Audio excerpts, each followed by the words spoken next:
హరే రామ హరే కృష్ణ కృష్ణ కృష్ణ హరే హరే. అవును, నువ్వు అనుకున్నదంతా నిజమే. నువ్వు అనుకుంటే ఏదైనా సాధించగలుగుతావు. ఎందుకంటే నీకు ఆ జ్ఞానం భగవంతుడు ఇచ్చిండు. మనిషికి ఇవ్వకపోతే మాకిస్తాడా? దేనికి ఇస్తాడు? భగవంతుడు మనిషికే ఇచ్చిండు. ఎందుకు ఇచ్చిండు? మనిషి తనను తాను ఉద్ధరించుకుంటాడు, 10 మందిని ఉద్ధరింపజేస్తాడని ఆ జ్ఞానాన్ని ఇచ్చిండు. ఆ జ్ఞానాన్ని మనం ఏం చేయాలి? సద్వినియోగం చేసుకోవాలి.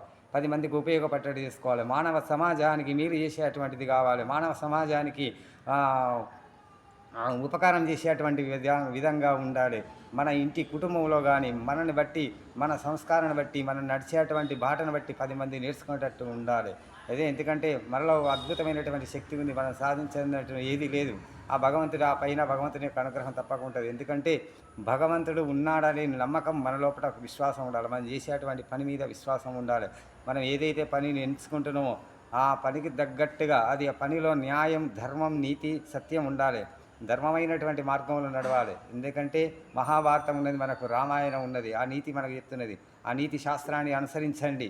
నువ్వు చేసేటువంటి క్రమంలో ఎప్పుడైనా కానీ భగవంతుని ఆలోచించుకుంటేనే, భగవంతుని మీద భారం వేసి నువ్వు చేసేటువంటి కర్మ శ్రద్ధ కొద్ది చెమట వర్షి చేయి, తప్పకుండా నీకు విజయం కలుగుతుంది. జై శ్రీరామ్, జయ హనుమాన్.